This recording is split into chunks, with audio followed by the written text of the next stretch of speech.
Allô Amélie! Allô Léna! Bienvenue à la gang au balado Franchement Littéralement! Aujourd'hui, on va discuter de Ce qui es-tu de Caroline Dawson.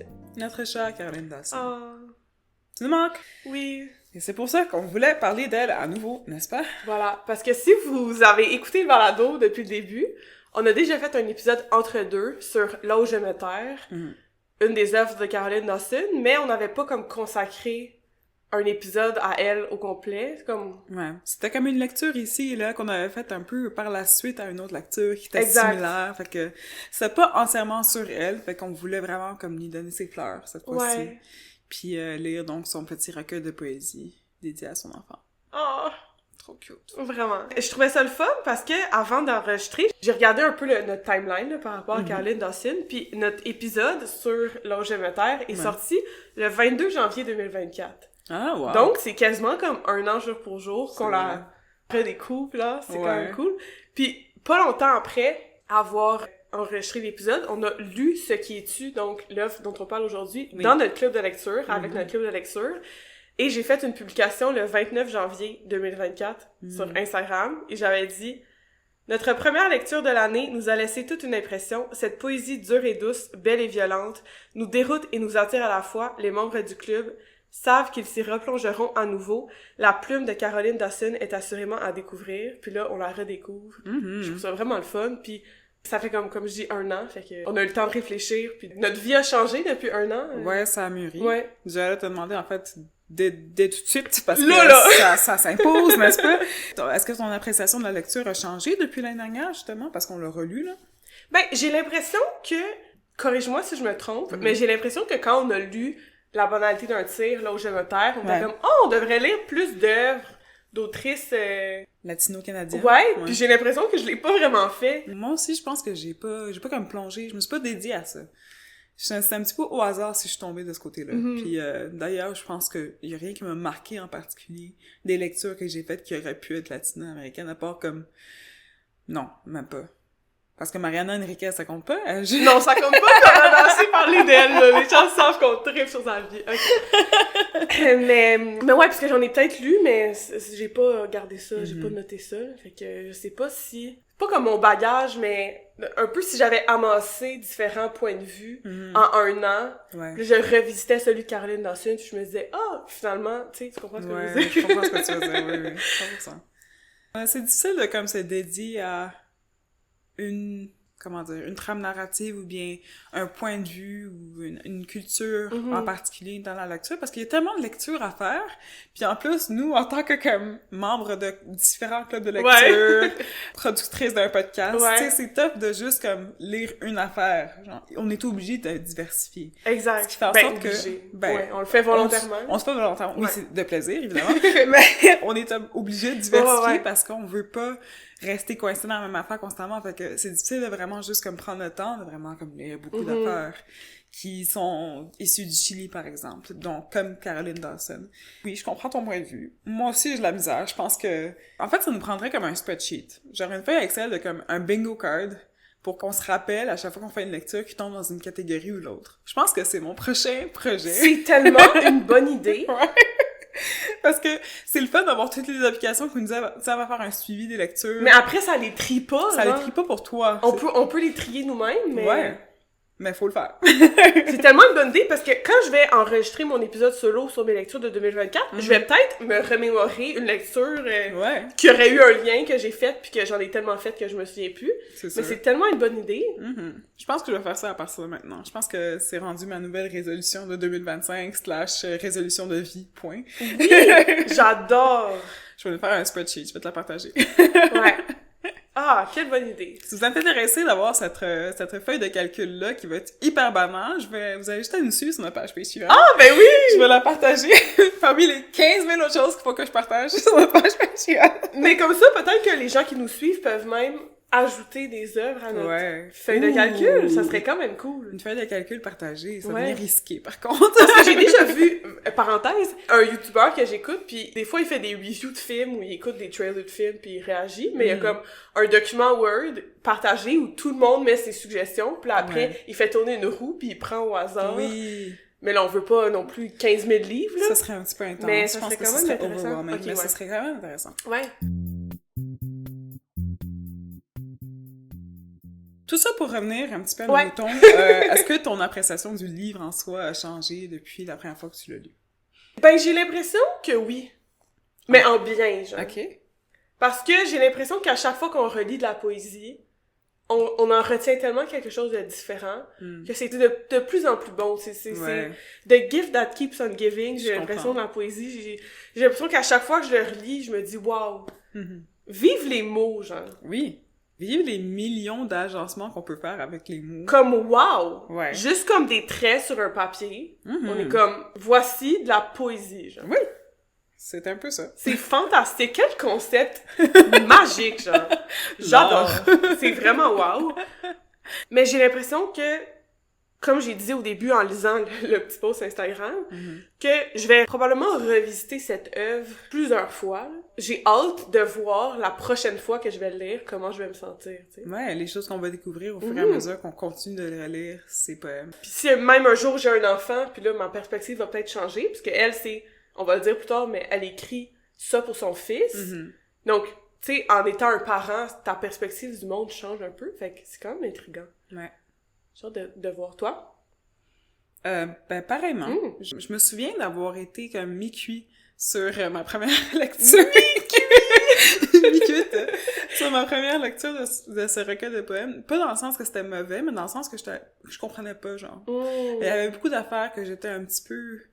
sur mes gardes. Je pense aussi, pour faire un peu rappel à notre épisode d'entre-deux de l'année dernière, à ce moment-là, je me souviens que j'avais une appréciation de Caroline Dawson qui était très différente parce qu'on venait juste de lire Là où je me terre, puis je m'étais fait comme beaucoup d'attentes par rapport à ce roman-là, puis d'avoir ce roman un petit peu comme une batte de baseball me frapper dans la face à cause de son langage cru puis de sa façon de voir les gens québécois. Fait que mon appréciation de Caroline Dawson était vraiment différente à l'époque à cause de ce roman-là, qui était vraiment comme une batte de baseball dans la face, qui était assez violent parce que je m'attendais vraiment pas à ça. Je m'attendais juste à quelque chose de comme un témoignage, une vie, mais elle prenait littéralement toutes les affaires de notre jeunesse, dans la cour d'école, comment est-ce qu'on jouait, comment est-ce qu'on a été élevé avec d'autres cultures des fois, qui s'entrechoquaient dans la cour, puis comment est-ce qu'on essaie de communiquer entre nous, puis c'était souvent pas un succès, puis elle me le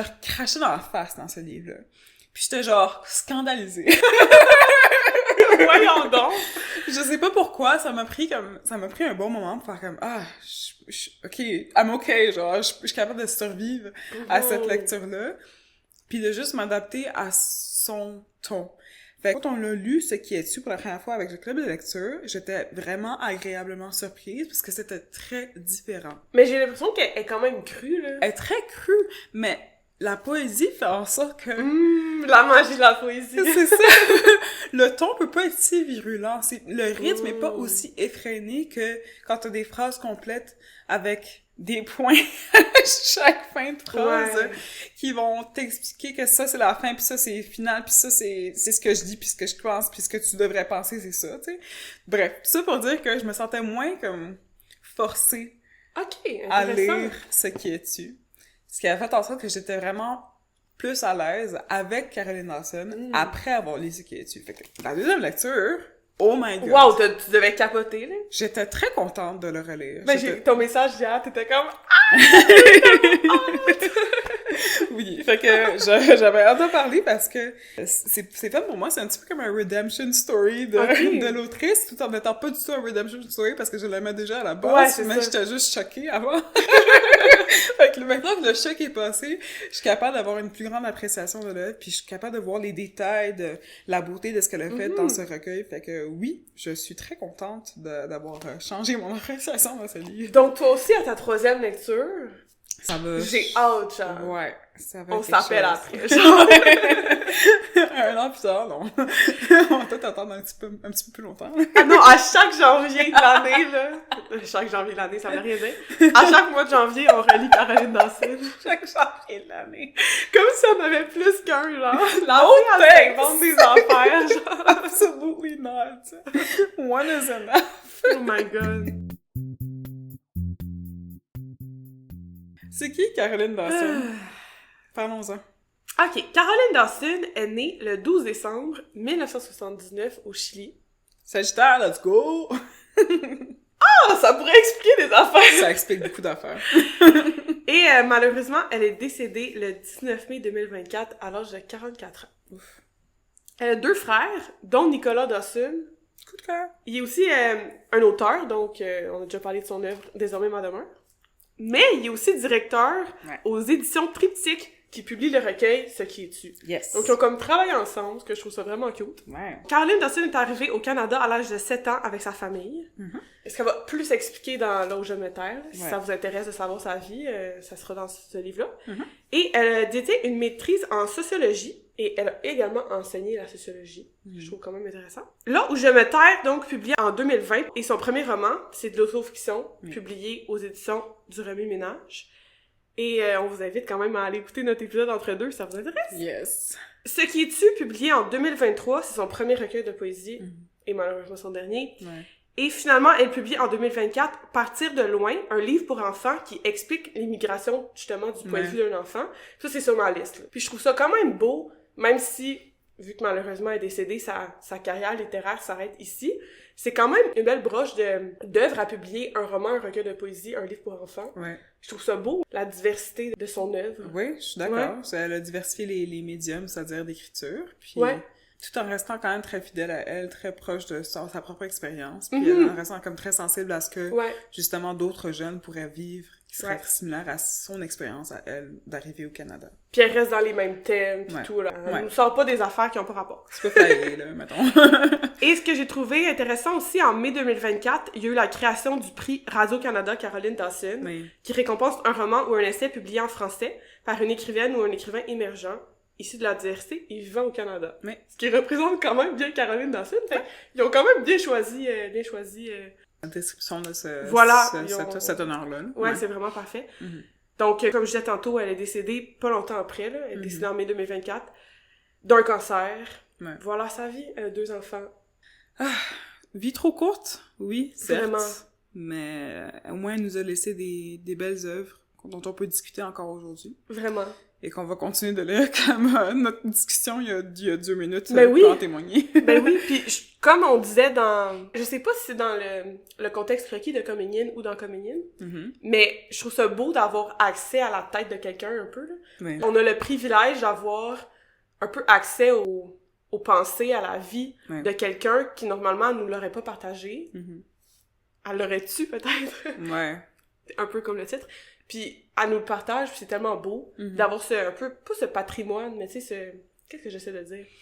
Un legs, je sais pas. De quelqu'un. Puis c'est magnifique, je trouve ça. Une bribe de sa vie, comme ça, ouais. Oui, je suis d'accord. Elle a comme laissé ses traces, non seulement à sa famille, à ses proches, mais à aussi la communauté littéraire francophone, mettons, ce que je trouve vraiment, vraiment fabuleux. Ouais, assez pour avoir vraiment affecté la communauté littéraire québécoise en particulier, tu sais, pour qu'elle gagne des prix pour Là où je me terre, pour qu'on crée un prix à son honneur chez Radio-Can, tu sais, je pense que c'est assez important comme... C'est quoi le mot, mon Dieu, ami?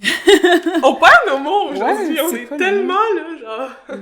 What's the legacy? Legacy, c'est patrimoine, héritage. Héritage, je pense que c'est ça qu'on essaie de dire depuis tantôt. Voilà. Héritage, voilà, c'est ça le mot que je cherchais aussi. Oui, moi aussi, c'est ce que je me disais. C'est un bel héritage que nous là. Exactement, voilà. Ouais, puis je suis d'accord que l'autofiction, c'est quand même une bonne façon de faire ça. Puis elle a pas mal fait d'une manière différente, donc à travers son roman autofictif, son recueil de poèmes, qui est souvent d'autofiction, parce que la poésie, c'est difficile de s'en détacher complètement, et un livre jeunesse. Je pense que comme il y a rien de plus comme vulnérable que d'expliquer quelque chose à des jeunes de manière concise, puis tout en étant comme pas trop dans le désespoir, je pense. Bref, je suis contente, puis j'ai hâte d'en parler davantage. Ok, je capote.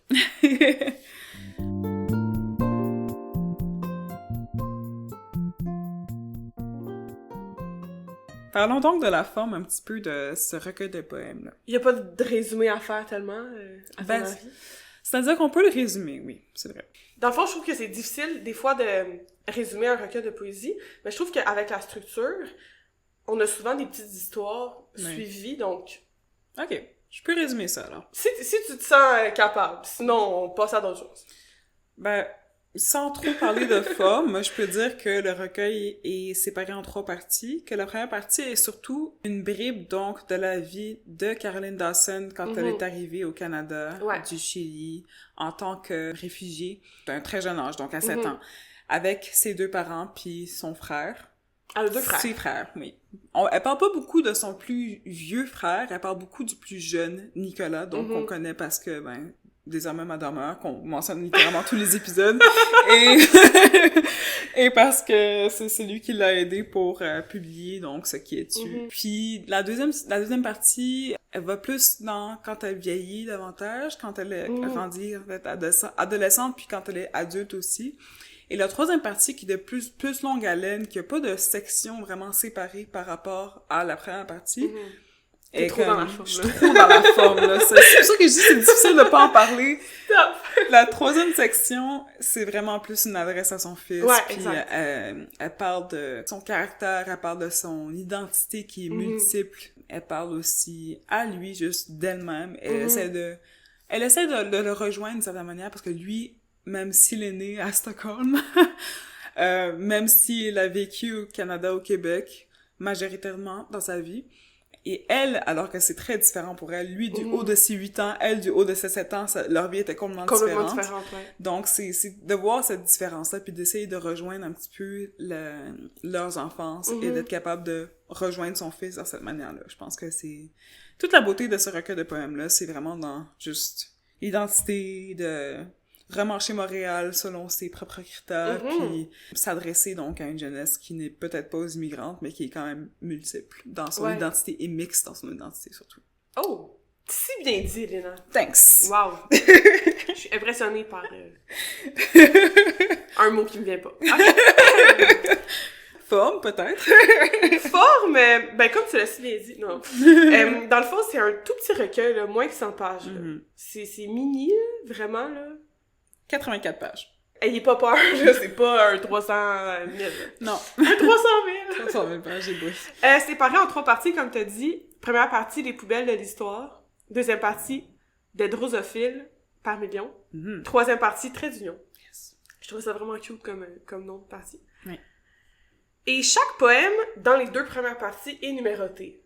C'est ça que j'ai trouvé vraiment intéressant, parce que on s'attend des fois à ce que ce soit un poème par page. Oui. Un numéro, mettons 1, 2, 3, 4, 5, 6, 7. Mais les poèmes sont souvent sur plusieurs pages. Ouais. Donc, chaque poème, tu peux les lire page par page, mais si tu les mets tous ensemble, ça fait comme un récit. Oui. T'es comme mêlé entre la poésie puis le récit, ce que je trouve vraiment fabuleux. J'ai trouvé ça très intéressant. Je suis d'accord. Comme concept. Puis je trouve que ça nous aide à suivre un peu la structure du livre, le fait qu'il y a des petits numéros. T'es comme, ok, ça c'était une histoire, je peux la digérer en entier. Et comme t'as dit, la troisième partie, rien. Ouais. C'est juste des pages, il y a pas de numéro, pas d'indication, quoi que ce soit. C'est le néant. C'est le néant. Ce que je trouvais intéressant aussi, un petit lien avec non fictif, donc notre première œuvre de la saison 2 dont on a discuté dans notre épisode non fictif. Yes. Il n'y a pas de majuscules. Oui. Donc tout est en minuscule. Absolument tout, là, les noms de personnages et tout. Mais, contrairement à non fictif, il y a de la ponctuation. Ouais. Surtout, j'ai remarqué, quand c'est plus sous forme de paragraphes, là, Oui. il y a des points, là. Il va en avoir des fois quand c'est des poèmes, tu sais, comme 2-3 mots par ligne. Mais j'ai trouvé ça cool qu'on est capable de faire un petit lien. Ouais. Mais j'ai l'impression, corrige-moi si je me trompe encore une fois, que c'est quand même plus commun maintenant de la poésie, pas de majuscules. Pas de majuscule, pas de ponctuation, ça devient vraiment de plus en plus commun, je suis d'accord. Ouais. Ouais. J'ai lu beaucoup de poèmes qui ont été écrits sous cette forme-là. Ouais. Je pense que l'anomalie peut-être, ou bien ce qui est un peu étrange par rapport à ce recueil, c'est vraiment, comme tu dis, que ce soit vraiment plus suivi comme un récit. Ouais. Les autres sont pas tant des récits. Non, c'est ça. À part les 2 qu'on a lus dans le podcast, dans le balado.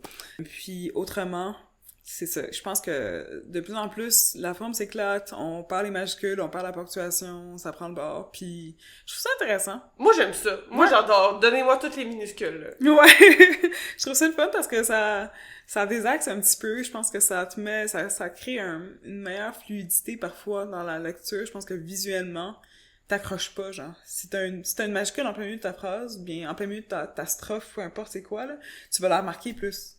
Si c'est tout en minuscule, ça se suit, là. Fait que j'aime ça. Moi aussi, j'adore. Ouais. Je dis oui. Approuvé. Approuvé! J'ai aussi l'impression que même quand c'est des blocs de texte, donc plus des paragraphes, il y a quand même du rythme, là. Oui. C'est pas comme des grosses phrases suivies, là. Ça bouge un peu comme si c'était des petits poèmes de 3 mots par ligne, mais tout mis ensemble dans un paragraphe. Ouais. Je suis en train de gesticuler, vous voyez pas, mais je suis vraiment intense, là. Ce que j'ai trouvé quand même le fun, parce qu'on aime ça quand ça bouge, là. Oui. Ça stagne pas. Ouais. Voilà, c'était mes notes sur la fin. C'est super intéressant. Ouais. J'aime ça qu'on se promène beaucoup dans la poésie, de manière générale. J'aime aussi le comparer à quand je ne dis rien, je pense encore, qui était comme des blocs de paragraphes, littéralement, puis ça suivait, puis c'était aussi en minuscule, puis c'était plus difficile de se situer, mais là, c'est plus aéré dans ce qui est dessus. Oui, vraiment. Fait que ça facilite la lecture. Puis c'est pas pour dire que quand je ne dis rien, je pense encore n'était pas bon, parce que c'était absolument... Oh mon Dieu, on a capoté. C'est un coup de cœur, c'est sûr, là. Allez écouter notre épisode. Premier épisode, vous allez voir la qualité du son est très différente. Oh my god! Mais je trouve ça le fun de tomber dans cette lecture-là qui était vraiment aérée, vraiment facile à lire dans cet aspect-là, puis qui donnait beaucoup à réflexion quand même si ce n'est pas nécessairement dans la forme, plus dans le fond.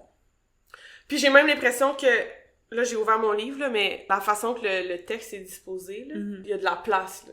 Oui. Fait que c'est aéré de la façon que c'est écrit, mais aussi de la façon dont c'est mis en page. Oui. C'est quand même... Je sais pas si c'est ça que t'essayais de dire, mais... C'est ce que je disais par renchéris en autres mots. Merci de répéter ce que je viens de dire. Ça va être à comprendre, là. Je suis contente que tu assimiles l'information comme tu le peux. Ben oui, mais c'est comme l'affaire des siècles, là, dans notre épisode de White Horse. Là. Je fallait que je le répète pour comprendre. Yes. Rentrons dans le vif du sujet, si ça te tente. Ouais, ben j'avais le goût d'entrer dans le vif en parlant un peu du titre. On peut parler du titre. Je pense que c'est ça qui nous aide à rentrer dans le vif. C'est drôle à dire. Je vais t'écouter, puis je vais comprendre après. Dans le sens que c'est comme... Ça nous met dans le bain, genre, un peu de quoi ça parle, parce que ce qui est tu, c'est tu dans le sens de quelque chose qui est tu, donc du verbe taire. Oui. Ce que je trouvais un peu étrange au début, quand la première fois que je l'ai vu, j'étais comme, de quoi ce qui est tu? Je me souviens. Tu dans le sens... J'en ai déjà parlé, je sais pas, non, ici on était au club, là. On était au livre à soi. Oui. On l'a juste vu, on était comme quoi? C'est quoi cette grammaire? Mais une fois que tu comprends que c'est pas le pronom tu et bien le verbe taire, oui. C'est plus facile à comprendre. La petite lumière. Donc, je trouve ça le fun parce que, comme on disait tantôt, on a un peu accès à ses pensées, à sa vie, puis on a ce privilège-là. Donc, normalement, ça leur a été, tu sais, des aspects un peu de l'immigration qui sont plus difficiles, un peu tristes, des thèmes dont on va parler tantôt. Elle nous donne accès à ça et elle en parle à son enfant. Donc, des trucs, normalement, qu'elle aurait tué, qu'elle aurait pas dit. Ouais. Puis qu'elle fait. Et plus encore, je pense que elle parle aussi beaucoup de juste du Québec. Elle parle du fait d'avoir grandi dans Oma, tu sais, dans l'Hochelaga, Maisonneuve, puis d'avoir été dans un endroit qui a été très difficile de vivre là-dedans. Elle parle du fait de pas pouvoir vraiment vivre là-bas. Il y a beaucoup de juste le thème de le fait de demeurer quelque part, de loger quelque part versus dormir. Bref. Oui, en effet. Fait que toutes les affaires que peut-être qui auraient été dites par rapport à ces endroits-là à Montréal, on parle pas de l'aspect intersectionnel du fait d'une personne immigrée en plus qui doit vivre dans cet endroit-là, puis qui est supposée sortir de cette pauvreté, sortir de cette culture qui est comme déjà souterraine pour les Montréalais eux-mêmes. Là. Fait que je trouve ça vraiment intéressant. Il y a beaucoup de choses à dire par rapport à ce titre-là. Ouais, qui est parfait finalement, une fois que t'as compris la grammaire. Oui.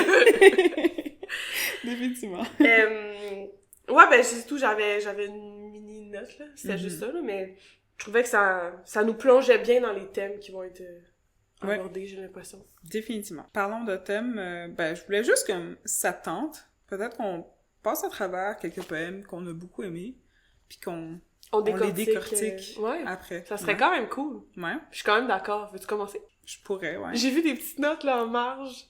Donc que t'as osé écrire dans ton livre. Ça m'arrive tellement rarement d'annoter mes livres comme ça, mais j'ai écrit la petite mine de plomb, j'étais comme « Yo, let's go! » Pourquoi pas? Puis ça m'a rendue heureuse. C'était vraiment particulièrement des définitions de dictionnaire, mais aussi juste des impressions générales sur mon appréciation du livre. Mais ce que j'aime dans l'annotation de livre, même si je le fais jamais, c'est que si tu sais que tu vas relire ce livre-là un jour, c'est tellement beau d'avoir comme tes pensées quand tu vas le relire dans 1 an, 2 ans, 3 ans, 5 ans, whatever, tu vas pouvoir relire ça pis dire « Ah, c'est à ça que je pensais à ce moment-là. Cette ligne-là m'a fait penser à tel aspect de ma vie. » ou tu vas pouvoir revisiter ta propre pensée. C'est quand même magnifique. Tu mets comme, dépendant c'est quoi tes notes, là, ton histoire en parallèle avec celle de l'autrice, puis c'est quand même beau. Là. Ouais. C'est pas tout à fait ça que j'ai fait. Non, mais je parle en général. Dans ce cas-ci, mais oui, je vois ce que tu veux dire, je comprends. Je pense qu'il y a rien de plus intime que de, justement, annoter son livre comme ça, puis de s'attendre à ce qu'on le relise, ou qu'on le prête peut-être à quelqu'un d'autre. Ouais, puis quelqu'un a accès à tes pensées. Ça, c'est quand même... wild! Wow! Bref. Je veux lire, en premier lieu, le poème... Du steak haché? 7. Mais ça vient un petit peu étayer ce que je disais par rapport au choc des cultures, puis de notre perception d'un quartier en tant que Montréalais, en tant que personne qui est née ici, versus la perception d'une personne qui est immigrée ici. Ouais. Donc, à la page 22, le poème 7. Coin Morgane et rue La Fontaine, mon autre école de pauvres. Radio-Canada s'y est rendu fourrager l'écosystème qui tenait sur une patte cassée. On les a pas vus venir, sont arrivés par la gauche avant notre retour à pas de loup du dépanneur Bécotte. Bulletin paroissial dans la voix, élocution miel de bleuet, rideau de soie, des micros aux oreilles, cravate nouée autour du cou, un projet. Nous sauver, nous les comètes, avant qu'on se dérobe, avant qu'on s'essaime, insaisissable, demain déjà ado imperméable. Salut belle jeunesse dépareillée, 275 allô, t'as choisi pour parler à la radio, c'est ton jour de chance, tout le Québec va t'entendre. Ils nous ont dit tu. On n'avait pourtant jamais élevé les cochons ensemble. Parce que sinon, ils auraient su, personne dans nos familles connaissait ça, 275 allô. Fait que ça, c'est juste une petite section de ce poème-là. Mais j'ai tellement trouvé ça bon! Puis ça, c'est vraiment, ce poème-là, je trouve que l'histoire est facile à suivre. Ouais. Tu le sais, là, tu vois la trame narrative un peu de ce qui se passe, là. Ouais. Puis c'est drôle que ce soit Radio-Canada, parce que maintenant, Radio-Canada a nommé un prix après elle. Ben oui. Comme... Full circle. Oui, merci. Vous m'avez pas vu, mais j'ai fait un rond avec ma main. C'est quand même beau. Oui, je suis d'accord. J'avais juste pris des petites notes par rapport à 2750. Allô? Est-ce que tu sais c'est quoi? Moi, Ben c'est ça, justement. Je fallait que j'aille chercher parce que j'avais une idée vague, là, parce que c'est pas de notre vivant, là, on s'entend. Mais c'est une émission radiophonique qui était dans les ondes en 1986. Ok, fait qu'on était même pas nés, C'est pour ça que je dis c'est pas de notre vivant. Ça nous précède un petit peu, puis ça a été animé par genre Michel Mongeau, Louise Racicot, Anne Poliquin, etc. Il y avait une couple de gens bien connus du Québec qui étaient ça, puis c'était vraiment une émission qui était dédiée au fait d'aller interviewer des jeunes. Ah! Partout au Québec, genre. Ouais. Ok, puis de cute. voir c'était quoi leurs questions, puis de répondre à leurs questions. Puis c'était supposé être comme cute et tout ça, mais comme on le voit dans le recueil de poèmes, c'est pas tout à fait... Trop cute, non, finalement. Ouais, des fois, ils sont un petit peu trop curated. Genre, ils vont pas mal changer les questions pour que ça plaise à leur auditoire, ou bien pour que ce soit comme, c'est correct. Fait que, dans ce cas-ci en particulièrement, c'est ça. Je sais pas c'est quoi l'appréciation des gens en général sur l'émission radio des fait que si vous étiez vivant en 1986... If you're elder millennials, let us know. Dites-nous, genre, si vous vous rappelez de cette émission-là, je serais vraiment curieuse de savoir. Ouais. Est-ce qu'elle mentionne dans l'Auge de Méterre? Non. C'est pas mentionné. Elle parle de radio, oui, ouais, dans c'est d'autres ça, moments. Mais pas précisément ce... Il y a beaucoup de mentions de radio puis de musique de l'époque. Je pense que c'est quelque chose qui colore beaucoup son œuvre en général, mais dans ça en particulier, je trouve ça vraiment drôle puis je trouve ça vraiment intéressant. Mais là, il faut que tu parles du C'était caché. Donc, à la fin du poème que je viens juste de lire, l'exemple flagrant, donc, du fait que des fois, les questions sont pas tout à fait bien orientées vers leur audience de jeunes. Caroline se fait interviewer avec un de ses amis qui est noir, et à la fin de l'émission radio, oh my God. Je cite, « De leurs yeux bleus d'avenir, ils nous remerciaient de ne pas avoir brusqué notre jour de chance, gâché tout le Québec à l'écoute. » Jusqu'à ce que l'animateur, miel de bleuet, demande au nœud papillon nuit de mon ami, comète fulminante, c'est quoi ton animal préféré? Et qu'il réponde, détonateur, le steak haché. Excellent. Genre, c'est passé à la radio, genre? J'espère. Je me demande si, comme, on pourrait retrouver l'extrait, genre, ça doit être dans les archives de Radio-Canada. Ça doit être dans les archives de Radio-Canada. C'est quand même fabuleux, genre. Ouais. C'est quand même très, très bon. J'imagine juste comme la vieille madame qui écoute la radio, genre, dans son auto, puis qui entend ça, genre. Le scandale.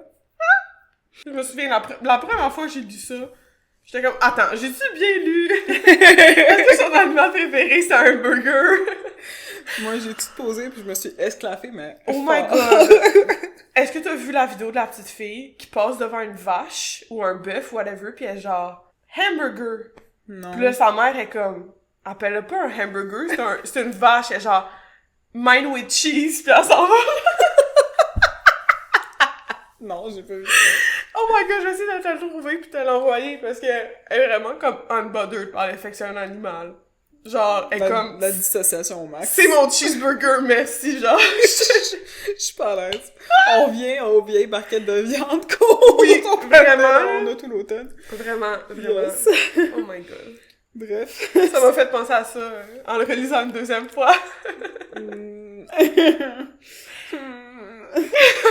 suis pas à l'aise. Mon cœur de végétarien n'est pas content. Ouais, c'est ça. Je suis comme, oh my god. C'est quand même excellent.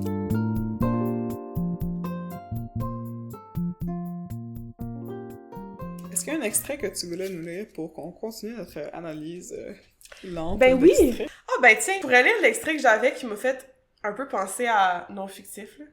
Juste pour le fun, même si ça nous fait pas décortiquer l'œuvre, c'est juste un petit parallèle. Non, ça pourrait. Parce que, voilà. Ça aussi, c'est un poème qui est quand même long, donc je le lirai pas au complet. Mais dans le fond, c'est quand elle croise comme un itinérant dans la rue, mais elle se rend compte que c'est comme son ami d'enfance. Oui. Puis là, il la reconnaît pas, genre. L'extrait à la page 49. L'homme en décombre me regarde. L'absence cherche la trace d'un enfant au rabais. Un plexiglas entre nous, j'ai une veste pare-balles et la loge ingrat qui dure toute la vie. Un plexiglas entre nous, grand comme toute la côte Panay, au sommet de laquelle je me tiens. L'homme en décombre me regarde, il doit lever la tête pour me voir. Vitre cassée dans ses yeux, l'absence ne reconnaît pas mon enfance au rabais. Mon amour, bec de balançoire, ne se souvient pas de moi. Mais moi, c'était plus le plexiglas, parce que dans non-fictif, on en a dit, c'est comme la vitre pare-balles qui le sépare des autres. Je trouvais que ça faisait un parallèle quand même intéressant. Évidemment, on n'est pas dans le même contexte, mais de cette séparation avec quelqu'un, c'est quand même intéressant. Mais ça rappelle aussi comme le répit toxico, littéralement, là, parce que c'est un petit peu sûrement la réalité de cette personne-là, tu sais, qui vit dans la rue, qui a un regard un peu vitreux, qui demande de l'argent, tu sais, on sait pas trop, genre, des fois, il y a des personnes que c'est vraiment ça, tu sais, ils ont un problème de toxicomanie, puis c'est ça qui ça donne, fait que... Puis ça touche un peu, comme on l'a vu, pas pour retourner là-dessus, mais ça touche un peu tout le monde. Ouais. Fait que je sais pas, peut-être en sortant du studio tantôt, on va tomber sur quelqu'un qu'on connaît. Tu sais, on sait pas là, ce qui peut arriver, là. Vraiment, personne n'est à l'abri, mais... C'est quand même triste, justement, quand tu vois quelqu'un que tu connais ou tu reconnais qui va pas bien. Qui va pas bien, c'est difficile d'en être témoin. Ouais. Même quand je reconnais quelqu'un qui va bien, je suis toujours un petit peu comme quoi. Mais c'est tellement bizarre, juste de retomber sur des gens, mettons que t'avais oublié, ou dont t'avais pas pensé depuis 20 ans, là. Elle, je suis sûre que dans cette histoire-là, elle y avait pas pensé, puis elle est comme « Ah! » Ben oui, elle doit être dans sa quarantaine à ce moment-là, ou bien trentaine, peu importe, puis elle rencontre cet homme-là, François. Genre, on jouait ensemble quand on était petits, genre. Ouais. Son bec de balançoire. Tellement bizarre, genre. Ouais. Moi, ça m'arrive pas tellement souvent de croiser des gens que ça fait longtemps que j'ai pas vu, là. Ouais, t'habites Toi, dans j'ai un l'impression qu'à chaque fois qu'on est ensemble, on croise quelqu'un que tu connais. Ben, c'est parce que c'est Montréal. Et aussi, tu connais tout le monde. Moi, je connais genre 4 personnes. Je connais pas tout le monde. C'est une fausse perception. Mais souvent, je vais croiser quelqu'un puis je vais même pas la reconnaître. C'est juste comme le choc que ça te fait de te faire remémorer un peu, comme contre ton gré, un souvenir d'enfance que t'avais, ou peu importe, enfance ou pas, là.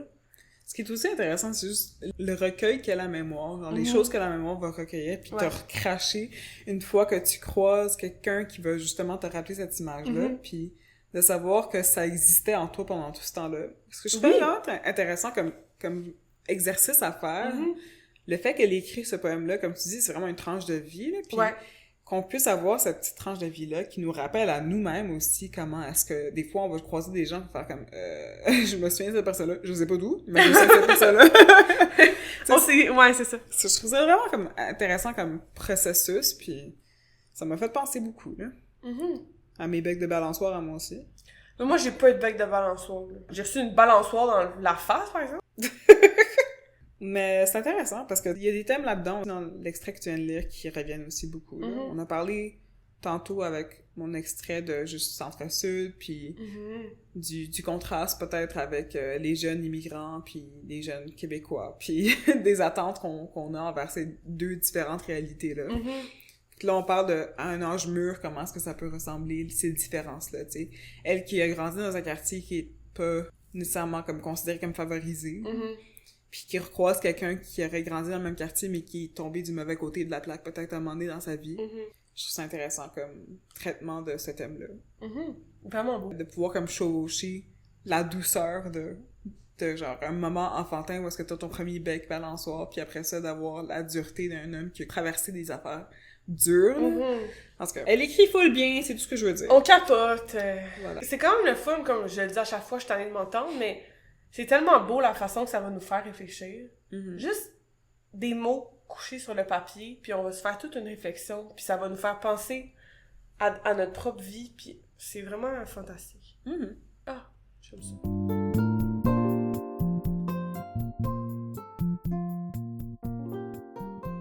C'est cute, tes petites lignes. T'as fait genre des petites vagues dans ton livre. Je fais des squiggles, je fais des longues vagues. Un chagrin d'été. Ah, c'est beau. Ouais. J'ai souligné beaucoup de petites sections comme ça, que je trouvais ça vraiment beau. Juste des phrases dont je veux me souvenir. Et je veux m'y attacher à nouveau, une fois, à ma prochaine lecture, dont Un chagrin d'été, juste parce que c'était à la fin, donc, de cette section-là que tu viens juste de lire, qui parlait de bec balançoire. Ouais. On parlerait d'amour d'été, ou bien une amourette d'été, mais c'est un chagrin d'été à la place. Je trouve ça beau. Summertime Sadness. Oui, Lana Del Rey. J'ai jamais écouté, en plus. C'est correct. Mais ça m'a fait rire aussi, t'as encerclé Soleil de juillet. Comme, c'est pour te souvenir de moi? Yes! There is only one good answer to this. T'es obligé de dire oui, là, sinon je vais être triste. J'avais aussi souligné des chutes dans le novembre de ses yeux noirs couleur navrement et rire en même temps. Ça, je trouve ça beau. Dans un autre poème. Mais si je puis lire un poème que j'avais beaucoup aimé à la page 57. Mais oui, puisse, vas-y. Qu'est-ce que je dis? Puisse. Ah, la page 57, moi j'avais la page 58. Bon, ben on va suivre. On va faire 3 pages. Voilà. Héritier scandinave, élevé dans les hauteurs, son père lui transmet une histoire, moi des silences. Je lui lègue des ellipses, criquets, bruissement d'ailes blessées. OK. Petit son. Son de criquet, il y a beaucoup d'allusions aux insectes, là. Oui, ce que j'ai beaucoup aimé. C'est un des thèmes que j'ai rêvé. D'ailleurs, ça m'a fait penser à Frappe à bord. Ouais, c'est ça que j'allais dire. En plus, il y a genre un scarabée sur la couverture. Ouais, miam. J'ai beaucoup aimé cette thématique qui revient des sons d'insectes, des différents insectes qu'il y a. Puis juste de manière générale, il y avait beaucoup de thèmes comme naturels qui reviennent. Il y avait beaucoup d'allusions aux catastrophes naturelles, tremblements de quelque chose, c'est tsunami de quelque chose d'autre. Mais il y avait beaucoup de thèmes de l'eau qui revenaient énormément, des déversements, des fêlures aussi, comme des craquements de la terre. J'ai beaucoup aimé l'aspect comme très naturel de sa poésie. Puis là-dedans, on a d'ailleurs les bruissements d'ailes blessées. Pour moi, c'est très comme... Il y a du son aussi, c'est très sonore, tu sais, il y a des silences, des criquets, des bruissements, etc. Fait que je trouve ça vraiment intéressant comment est-ce que le écrit sa poésie, puis c'est très évocateur pour moi, je trouve. Vraiment beaucoup. Puis là, on parle plus de, justement, du jeune fils, donc, de Paul, du fait d'avoir été élevé dans une multiplicité de cultures. Vraiment, parce que là, elle dit, il parle 3 langues. Ouais. Ses parents n'ont pas la même origine. Alors... Ben, c'est ça. 3 langues? On sait plus qu'elle dit ça. Elle l'a peut-être pas dit, là, mais... Je sais qu'elle doit réapprivoiser sa propre langue. Je pense que c'est ça qu'elle mentionne, juste le fait de parler espagnol avec un petit peu n'importe qui sur le côté. Mais je me souviens un peu de la mention du fait que son fils parle 3 langues. C'est peut-être moi qui sors ça d'une autre affaire. OK. Je suis pas mal sûre qu'il parle français, plus peut-être un peu d'espagnol puis un peu de suédois. Il parle en quelle langue en Suède? En suédois? C'est une langue. Je pense que oui. Check-moi, j'invente des affaires, genre. Let's fact-check. OK, c'est écrit en arrière du livre, c'est ça. L'écrivaine répare la distance qui sépare la réfugiée timorée de ce garçon téméraire, trilingue et amoureux des bestioles. Fait que moi, j'ai accroché sur trilingue, puis je me suis fait une histoire avec. Gigi. Gigi aussi a la description en arrière de livre qui dit plus que le livre. Intéressant. Mon beef avec les 4e de couverture reprend. Vraiment. Tellement drôle. Le classique, quoi. Comme, c'est quoi qu'on avait lu? L'énigme du retour, où Oh ça nous my spoilait God. la fin, là. Oh my god! Vraiment fantastique. C'est correct. On va l'accepter. Parce que c'est de la poésie, je pense que c'est quand même acceptable, selon moi, qu'on parle un petit peu par les plates-bandes. Il y a du son. Dans les plates-bandes? Oui, dans les plates-bandes. Ah. Je sais pas. Ça on t'arrive parle, souvent dans les d'aller dans les marchés, dans les plates-bandes? Ouais, puis juste de parler un peu. Je sors la tête. À quel point t'es petite, il faut que tu sortes la tête d'une plate-bande. Je m'accroupis. Bref. Une plate-bande ou une bande plate? Les deux. Prochain extrait. Mais j'avais le goût de poursuivre à la page suivante. Oui, c'est pour ça que je t'écoute. De ton extrait, où on parle encore de... Mais c'est le début... Ah! Je dis de la sauce. Mais non, c'est parce que j'avais l'impression que c'était la suite de ton poème. Mais dans le fond, là, on se retrouve où? Ton poème, c'était le poème 17, moi, c'est le poème 18 puis 19. Alors que dans ma tête, c'était le même. Mais là, ils ont été séparés par le numéro. Ouais. Ah, ma perspective va être différente. Mais je vais quand même les lire ensemble. D'accord. Parce que je me permets ce que je veux. On lui demande « D'où viens-tu, mon papillon sud-américain ?» Répond « Torse bombé, je viens de Stockholm. » Confusion, on ne veut pas connaître son lieu de naissance, sa langue, sa culture, son père suédois, les gens qu'il aime, les forêts qu'il habite et les mots qu'il fait sien. Chrysalide dorée ne se doute pas en pointant sa mélanine, enfant, et demande « C'est quoi ta race? » Il ne sait pas que ça commence par un « Tu parles-tu français? » Mais tu le parlais déjà? Mais tu l'as appris où? Mais t'avais quel âge? Mais t'as pas d'accent? Mais ton nom de famille? Une puce à l'oreille, le peigne fin dans l'arbre généalogique, forêt mixte, ratissée étroit. Scruter les lentes, leurs traces sur mes racines, symptômes de mon affection, les intonations bâtardes, le débit qui s'obstine, les articulations douloureuses, le mot qui trahit. Me vois-tu, mon cœur de pomme, désherber le territoire en moi? On retrouve encore une fois plein d'affaires d'insectes. Oui. Chrysalides, puce, même si puce à l'oreille, c'est pas littéralement une puce, mais... Non, mais puce, peigne fin dans l'arbre généalogique, ça rappelle les puces qu'on aurait dans exact, les cheveux. les poux. Les poux. Scruter les lentes, Ouais. exactement ce que t'aurais dans les cheveux, là. Et j'ai trouvé ça cool, pis... Ben, cool. Arc, là. Mais... mais je trouvais ça le fun d'avoir... Là, on disait, au début, c'est plus elle. Puis là, à un moment donné, elle implique son garçon. Ouais. Puis là, on voit vraiment comme... Lui aussi, il est un peu victime de ce que les gens, ils tiennent pour acquis, plutôt. Ouais. Mais tout cet éventail de réactions et d'action... Pas d'action, mais... Tu comprends ce que je veux dire? Ouais, Action, réaction. réaction. Action, réaction, oui. C'est vrai, oui. Ben, c'est ça, hein, ça raconte un petit peu juste comment est-ce que la mère se sent en voyant son fils traverser les choses qu'elle aussi, elle doit traverser au quotidien, de juste le manque de connaissance des gens, le racisme à peine voilé. Pas très subtil. Pas très subtil, tu sais, juste le fait de comme pas être capable d'accepter que quelqu'un peut venir de Stockholm même si elle a un temps basané, tu sais. Donc oui, j'aime beaucoup ces poèmes-là, parce qu'il y en a deux en effet. Puis les thèmes qui reviennent. Ça m'a interpellée. On est interpellé. Ouais. Mais c'est ça que ça fait que c'est imagé, mais en même temps, t'as une sensation physique, je trouve, avec les insectes, qui est quand même intéressante, qui est différente avec Frappe à boire, où on se sentait vraiment harcelé par les insectes. Là. C'était lourd mais comme ambiance. Ouais. J'ai l'impression qu'on peut quand même les ressentir, même si c'est différent, ce qui est quand même intéressant. Il y a une douceur dans sa façon d'utiliser les insectes. C'est pas fait pour être comme badgering, c'est pas fait pour t'harceler comme les mouches. C'est ça, il y a une diversité d'insectes qui sont mentionnés, ou bien juste de choses qui pourraient sembler insectoïdes. Insectoïdes! Genre la puce à l'oreille. Des différentes formes de l'insecte qu'on n'associe pas comme étant des choses invasives, c'est ça le mot que je cherche?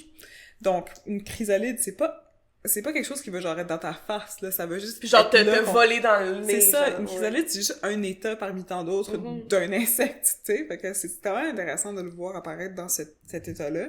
Puis elle fait ça pas mal tout au long de son recueil, puis je trouve ça vraiment le fun, comme tu dis, c'est beaucoup de différentes formes. On aime ça, c'est bon, c'est beau.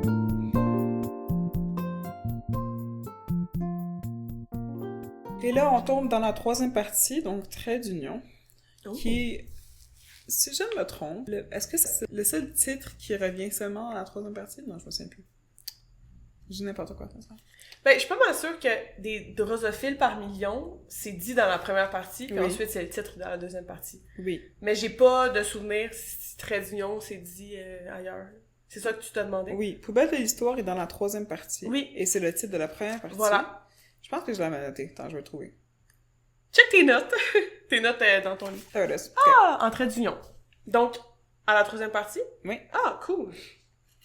Donc, tous ces titres ne sont pas sortis de n'importe où. Ah ben! Elle a fait un job! Oh, wow! C'est vraiment magnifique. C'est pas toujours donné. Est-ce que je peux lire un petit extrait dans cette 3e partie? Garde-toi. On retrouve encore le thème de l'insecte à la page 69. Ok, on va vous parler beaucoup des insectes qui reviennent, mais genre, rassurez-vous, comme on l'a dit, c'est pas dégueu, là, les insectes, là. Non. C'est juste que c'est un thème qui revient puis qui est beau à remarquer, fait que c'est le fun de... Puis la sonorité des insectes font juste complémenter sa poésie de manière générale, puis c'est pas le seul thème qui revient beaucoup, c'est juste que ça donne que les poèmes qu'on a notés en particulier étaient très ça donne qu'on a accroché là-dessus, là! J'aurais pu en mentionner d'autres, mais j'ai décidé d'accrocher ceux-là. Donc, à la page 69. Même abattue, j'ai la mémoire qui rampe, elle perce-oreille les tempes de mes doigts endoloris, des fautes de frappe de mon enfance. Hier m'arrive toujours. Par contre, les perce-oreilles, c'est... On n'en parle pas. On n'en parle pas, mais là...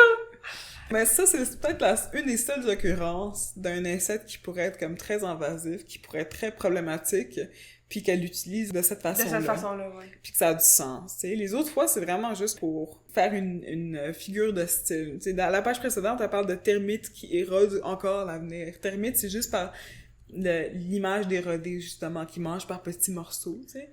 Fait que ça va juste comme justifier un petit peu la figure de style. Tandis que là, percer, c'est la même chose, mais c'est vraiment comme dans le sens de comme percer l'oreille. C'est plus violent, je trouve, que le temps qui vient se changer, là. Mais dans le fond, elle a comme pris des noms puis elle a fait des verbes avec, là. Quoi?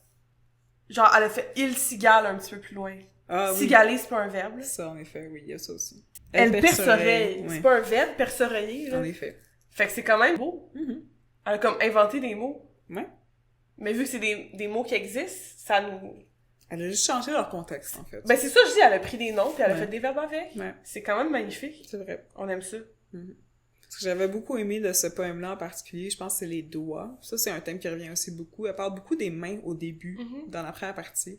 Elle parle en particulier des mains de sa mère, du fait que sa mère, elle travaille pour aller nettoyer beaucoup les maisons des gens, mais les bureaux, puis ce qu'elle fait, c'est qu'elle a les mains javel. Ça, c'est l'adjectif qu'elle utilise plusieurs fois. Elle a les mains fêlures, elle a les mains béantes, elle a les mains, tu sais, toutes craquelées. Parce que ses mains sont abîmées. Parce qu'elles sont abîmées, elle peut pas porter de gants pour les produits qu'elle utilise, ou peu importe c'est quoi là, sa raison.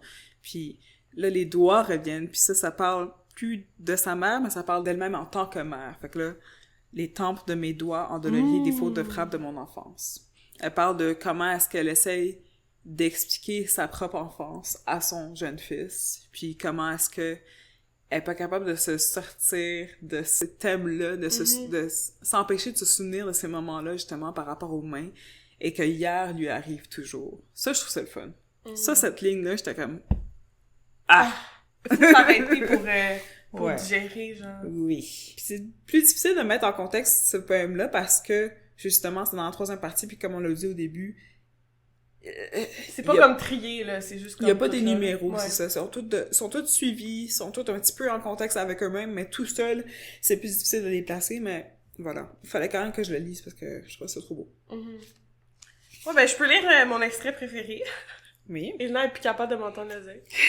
C'est juste un extrait que j'ai trouvé particulièrement magnifique et poétique et un peu... les mots sont un peu éclatés, là. Ouais. Puis moi j'aime ça... quand tout prend le bord.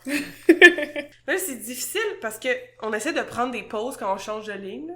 Ouais. Mais c'est quand même subtil, là. Des fois... ça vaut la peine de les voir, des fois. Ça donne un rythme différent quand tu le vois au lieu de le lire à voix haute. Tu comprends ce que je veux dire? Oui, mais je pense que moi je le voyais dans le sens contraire, comme quoi oui on va le lire, on va le voir dans sa tête, on va se le lire, mais quand tu le lis à voix haute, c'est là que ça prend tout son sens en fait. Parce que quand tu lis juste comme ligne par ligne, c'est vrai. La poésie est pas faite pour être lue comme si tu prenais une vraiment longue pause à la fin de chaque ligne. C'est vrai. à la fin de chaque vers, ni à la fin de chaque strophe. Des fois, il y a pas tant d'espace entre chaque strophe, puis qu'il faut que tu lises un petit peu de suite. Fait que je pense que ça dépend entièrement de la personne qui le lit. Fait que, vas-y comme tu le sens. Intéressant! Fait que, attendez-vous à... Non, ça va être le rythme que j'ai choisi. Là, je pense que je suis à la page 67, fait que, est-ce que je suis dans la troisième partie? Mais... Donc, encore une fois, il y a pas de rythme. Il y a pas de rythme. Oui, il y a du magnifique rythme. Oui. Il y a pas de contexte, il y a pas de suite de poèmes, peu importe.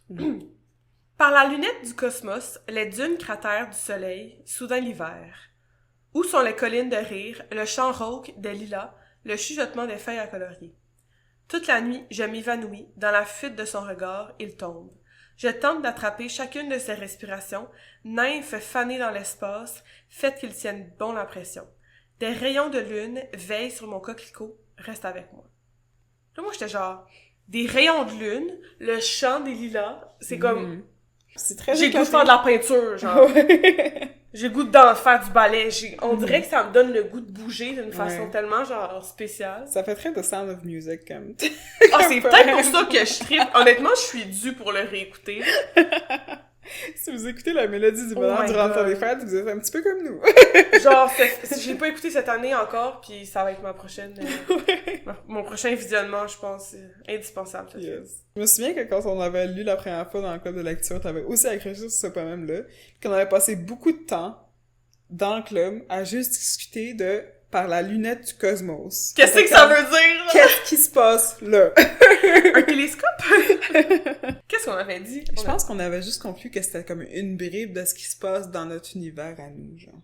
C'est notre lunette, c'est notre lentille, tu sais, de ce qui se passe. Pour moi, c'est feeling, genre. Mais je pense que justement, ça va changer dépendant de la personne qui le lit, là. Ouais. Tu vas l'interpréter d'une façon différente. Le chuchotement des feuilles à colorier. Ouais, ça, c'est très beau. Allô, genre? Laissez-nous savoir c'est quoi votre interprétation de ce poème-là, à la page 67, parce qu'on est très curieuse. Oui, qu'est-ce que vous en retenez, genre? Oui. On veut vraiment savoir qu'est-ce qui vous a accroché. Là. Quelles sont les images que ça évoque pour vous? Est-ce que vous vous imaginez gambader dans les prés comme Amélie? Non, mais comme des rayons de lune veillent sur mon coquelicot. Honnêtement, je veux être une fleur, puis la lune qui me donne sa lumière, c'est magnifique. Genre. Ouais. C'est wow, là. C'est très wow. J'ai une petite larme, là. Une petite larme. Elle a une petite larme. Je me retiens pour pas brailler, genre. C'est magnifique. Oui. Honnêtement, je me retiens vraiment pour pas brailler. C'est vraiment correct. Tu peux brailler. Mais c'est le fun parce que ce poème m'avait particulièrement accroché à ma première lecture et à ma deuxième lecture, je suis encore plus... Les images qui me viennent en tête sont pas les mêmes, c'est ça que je trouve beau, mais je trouve ça encore tout aussi magnifique que la première fois que je l'ai lu, puis je pense que je vais l'imprimer puis le coller sur mon mur pour le voir tous les matins quand je me lève. Ça, c'est le fun. Parce que j'allais dire arracher la page, mais non. Non. Je vais la photocopier ou je vais peut-être comme l'écrire à la main avec une belle calligraphie puis mettre ça pour m'inspirer. Faut avoir un petit bout de Caroline Dawson avec nous en tout temps. Ah! Ouais. Merci! Merci beaucoup. Merci. Merci. Vraiment. Wow. Trop d'émotions! Ah! Mais c'est des bonnes émotions. On est comme touché, mais c'est d'une façon comme positive. Ouais, on est ému. Ben, c'est correct d'être ça. Ouais, c'est ça. Ça peut être aussi négatif. Moi, je suis aussi triste du fait qu'elle soit morte aussi jeune. Je pense que c'est quelque chose que j'ai pas encore tout à fait assimilé, même encore 1 an après. Même pas 1 an, en fait. Non. Comme 8 mois après son décès, genre. Je suis comme pas tout à fait rendue là, genre. D'où le fait qu'on voulait en parler davantage. Vraiment. Pour le balado, parce que c'est un petit peu notre processus à nous pour pouvoir comprendre sa disparition. Puis, honnêtement, quelle belle œuvre à laisser à ses enfants, là. Ouais. Moi, ça fait longtemps que j'ai pas comme pris le temps d'écrire, là. Avant, j'écrivais beaucoup. Dans les dernières années, j'ai comme arrêté un peu. Puis je me dis, quelle belle façon de laisser une partie de toi à tes enfants. Comme ça m'a inspiré de si un jour j'ai des enfants, je vais vouloir, moi aussi, peut-être écrire quelques poèmes, coucher mes pensées sur papier pour leur laisser ça une fois que je serai partie, genre. C'est quand même beau. C'est un beau sentiment. Je pense que même sans vouloir des enfants... Non, peu importe qui, non, là. Je parle de moi, de mon côté, mais j'aime beaucoup écrire aussi. J'ai aussi délaissé un petit peu cette activité-là dans les dernières années, mais cette année, je me suis comme donné un peu le défi d'écrire un petit peu tous les jours. Fait que là, j'ai recommencé à écrire. J'ai commencé à écrire, littéralement, je suis comme 3 faits par rapport à ma journée. Juste pour voir comment est-ce que je me sens. OK, Puis juste comme check-in. Puis je pense que le fait de l'avoir fait pendant comme déjà juste 10 jours, là, depuis le changement d'année. Là, on enregistre le 10 janvier, vous savez savoir notre timeline.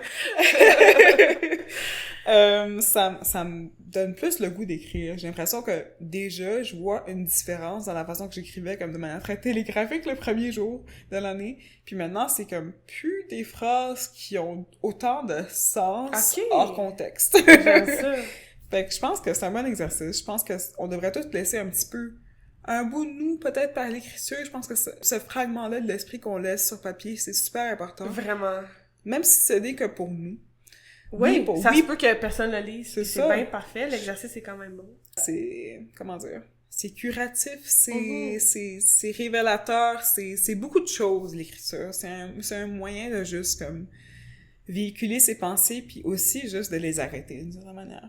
Puis tu laisses quand même un morceau de toi dans l'univers, même si personne n'est là pour le lire. Ouais. Est-ce que les arbres qui tombent dans la forêt font quand même du bruit si personne n'est là pour les entendre? C'est comme...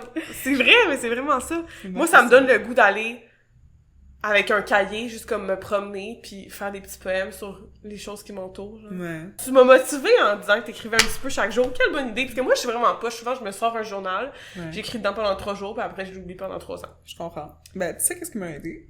Puis là, c'est une parenthèse. Finch! Yes! No advertisement for Finch, mais aussi advertisement for Finch! Oh my god!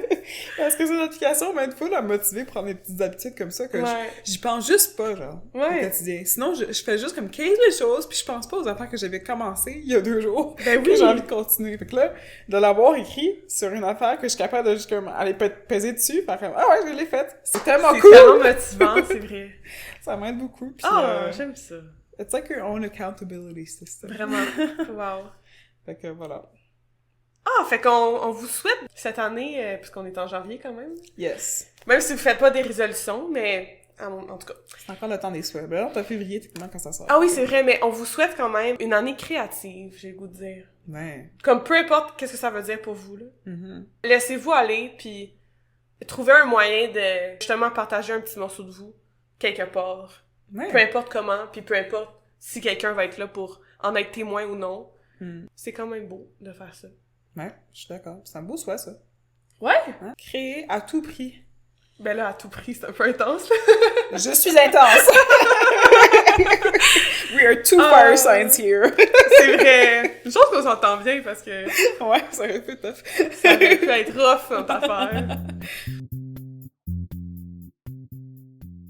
Tout ça pour dire qu'on a beaucoup aimé ce qui est dessus. Ah ouais, on vous le recommande chaudement. Puis, on pourra pas vraiment t'en parler. Ben, moi, personnellement, j'ai pas une œuvre qui me vient à l'esprit qui se compare à ça. Honnêtement, non. C'est genre unique. On en a parlé un petit peu ici et là par rapport à l'autofiction, puis d'autres recueils de poèmes qu'on a lus au courant de notre saison actuelle, puis de la saison précédente. Section. Ouais. Mais je pourrais pas comparer ça. Non, moi non plus.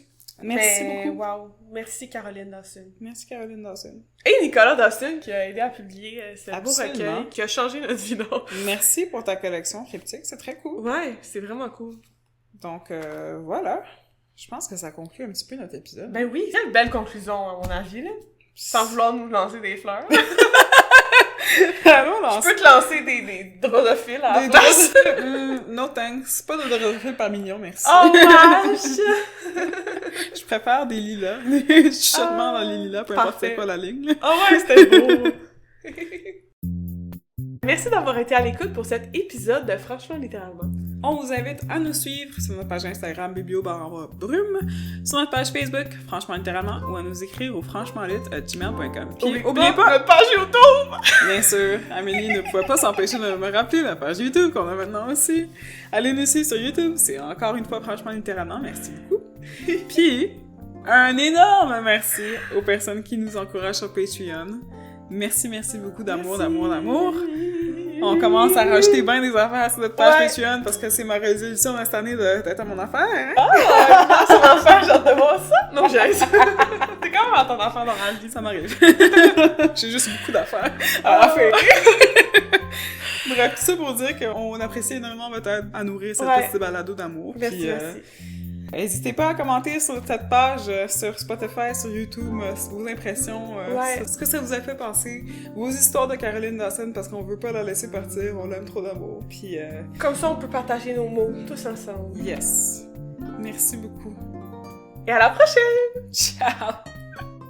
Les œuvres mentionnées dans cet épisode sont Ce qui es-tu de Caroline Dawson chez Triptyque, La banalité d'un tir de Malinavia chez Le Méac, Désormais ma demeure de Nicolas Dawson chez Triptyque, Là où je me terre de Caroline Dawson et les éditions du Remue-Ménage, Partir de loin de Caroline Dawson de La Bagnole, Non fictif d'Olivier Sylvestre chez Hamac. Au prochain épisode, on va discuter de Coué, je te salue, de Denis Ellis Béchard et Natacha Canapé-Fontaine. À bientôt!